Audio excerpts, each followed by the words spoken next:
Good morning students. आज हम करेंगे chapter number 4 in the kingdom of fools from moments book, class 9th का। बच्चों, इस चैप्टर में क्या है बताया गया कि मूर्खों के राज्य में क्या होता है।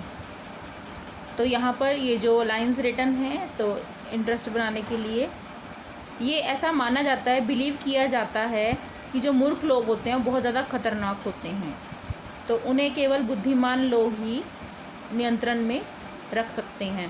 तो आइए हम ये स्टोरी पढ़ें और देखें कि कौन है मूर्ख और उसके साथ क्या होता है।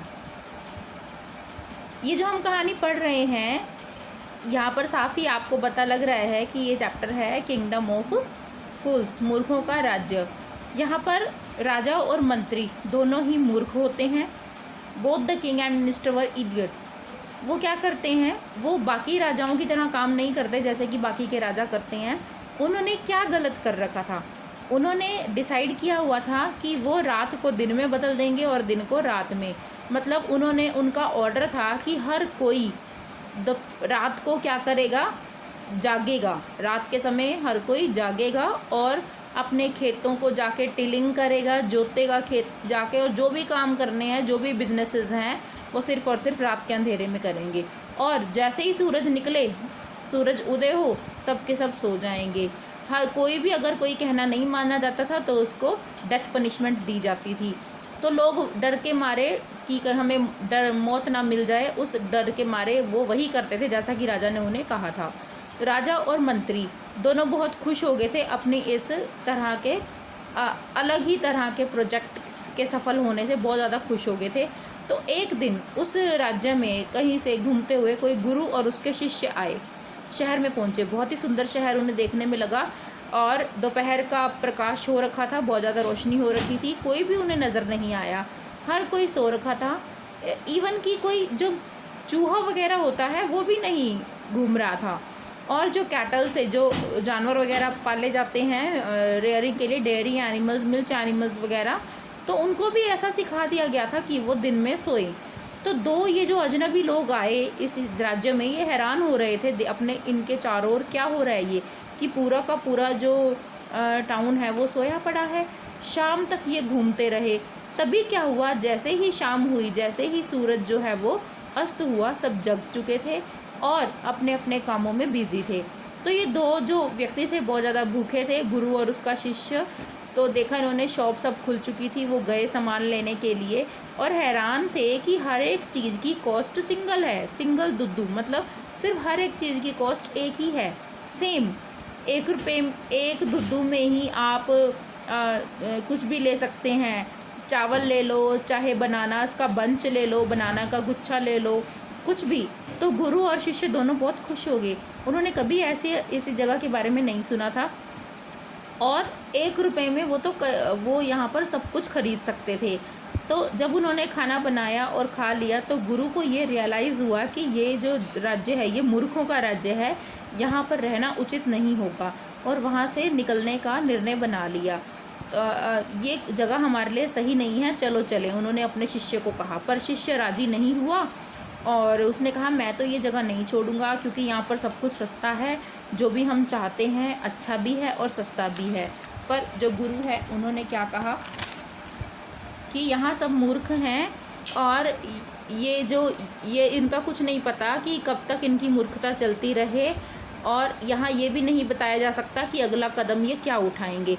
पर जो शिष्य था उसने गुरु की बात नहीं मानी, गुरु के बुद्धिमानी पर उसने संदेह किया और उसने क्या कहा कि मैं यहीं पर रुकना चाहता हूँ। तो गुरु ने क्या कहा, चलो फिर तुमने रुकना है तो रुको, मैं क्या कर सकता हूँ, मैं जा रहा हूँ। शिष्य जो था वो वहीं रुका रहा और अपने जी भर के वो खाता रहा।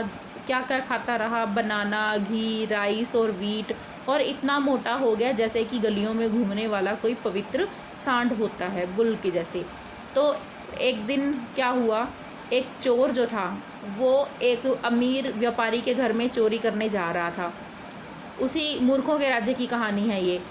तो उसने दीवार में एक होल किया और उसमें से वो अंदर चला गया उस घर के। वहाँ से जब वो वहाँ सामान लूट कर बाहर निकल रहा था जो ये दीवार थी, ये पुराने घर की दीवार थी, तो ये टकरा गया उससे और जो दीवार थी उसके ऊपर गिर गया और ऑन द स्पॉट वो मर गया। तो इस चोर का जो भाई है वो राजा के पास गया कंप्लेंट करता हुआ कि मेरा भाई अपना काम कर रहा था, मतलब चोरी करना उसके भाई का काम है, मेरा भाई अपना काम कर रहा था, व्यापार कर रहा था, उसके ऊपर दीवार गिर गई और वो मारा गया, तो उस व्यापारी को सज़ा मिलनी चाहिए, उसने मेरे भाई को मारा है, उसको उसने स्ट्रॉन्ग वॉल क्यों नहीं बनाई। तो जिसने भी ये गलत काम किया है, जिसने भी ये रॉन्ग डूइंग किया है, उसको दंड मिलना चाहिए और उसके परिवार को जो है वो हर्जाना भरना चाहिए, तभी ये जो है अन्याय इसका खर्चा भरा जाएगा। तो राजा ने कहा ठीक है, तुम्हें न्याय मिलेगा, क्योंकि राजा भी यहाँ पर मूर्ख ही है, जो कि चोर के बारे में, एक तो वो चोरी करने गया, उल्टा उसी का साथ दे रहा है। तो उसी वक्त मकान के मालिक को बुलाया गया। अब आगे देखिए क्या हुआ। ऑनर ऑफ द हाउस, उसे बुलाया गया और उसे कहा गया कि तुम्हारे घर में जब चोरी हुई तो तुम देख रहे थे, उस वक्त तुम्हें पता है। हाँ ऐसा हुआ। तो तुम घर पे थे जब उसने तुम्हारे घर में चोरी की। तो वो बोलता है ऑनर यस मैंने देखा। तो जब दीवार तोड़ी गई तो दीवार कमज़ोर थी, तो इसका मतलब तुमने क्या किया है, मर्डर किया है। तो जो एक्यूज्ड था उसने अपने अपराध को प्लेड किया, स्वीकार कर लिया। तो तुम्हारी दीवार ने इस व्यक्ति के भाई को मारा है, तुम मर्डरर हो, तुम्हें सज़ा मिलेगी। तो वो कहता है कि मैं तो हेल्पलेस हूँ, मैंने वो दीवार नहीं बनाई है, दीवार तो जिसने बनाई है उसका कसूर है ना, मेरा तो कसूर नहीं है, तो उसको पनिशमेंट मिलनी चाहिए। तो राजा पूछता है वो कौन है। अब आगे देखिए क्या होता है, मैं आपको शॉर्ट में समअप करके बताती हूँ। जो घर का मालिक है वो क्या कहता है कि मिस्त्री ने बनाई है, मैसन ने बनाई है दीवार। फिर वो मैसन यहाँ पर नाम लिया गया ब्रिक लेयर का, तो ब्रिक लेयर के पास जाते हैं तो कहते हैं हाँ भाई तूने दीवार बनाई है, तो तूने तो ख़राब बनाई है दीवार। तो फिर क्या होता है, यहाँ पर तो पनिशमेंट देने की तैयारी हो जाती है पूरी की पूरी। तो ओनर क्या कहता है कि मैंने तो दीवार नहीं बनाई थी और दीवार मेरे फादर के टाइम की बनी हुई है, his father's time the wall was made, दीवार उसके पापा के टाइम की बनी हुई थी।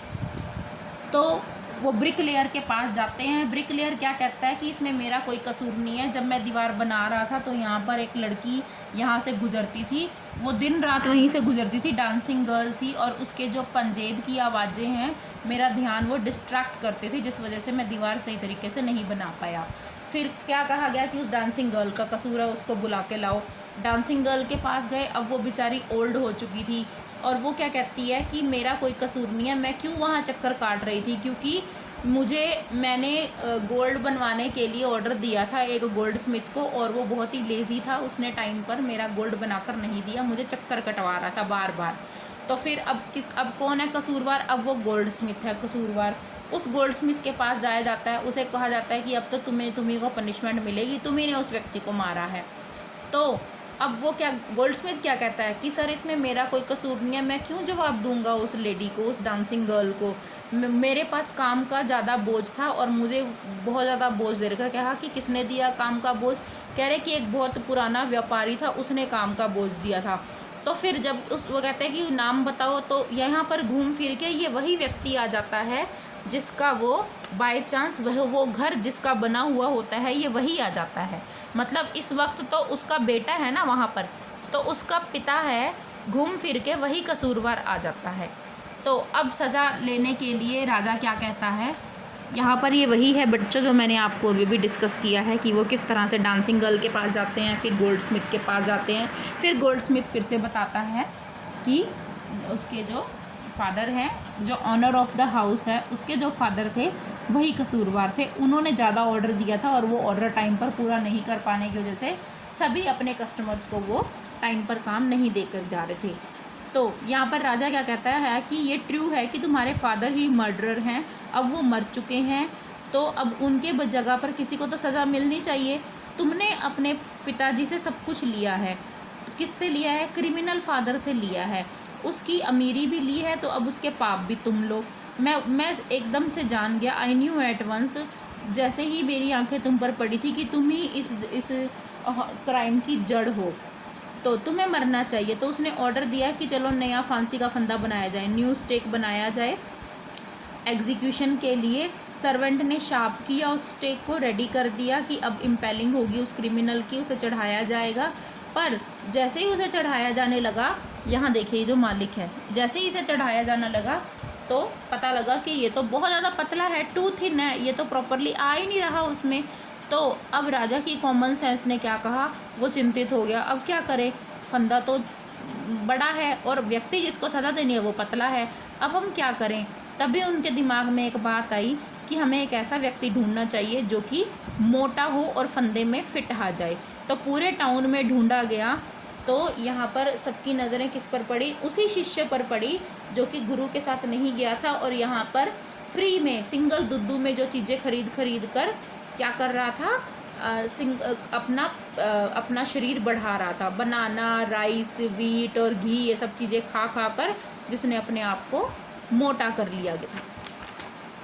तो अब उसे बुलाया जाता है, तो वो कहता है मैंने क्या किया, मैं तो सन्यासी हूँ। मैं तो वहाँ पर राजा के लोग आते हैं कि ये शाही आदेश है, तुम्हें यहाँ से सज़ा दी जाएगी, तुम्हें फांसी दी जाएगी क्योंकि तुम मोटे हो, ठीक है, इसलिए। तो इसका सेकंड पार्ट नेक्स्ट वीडियो में है।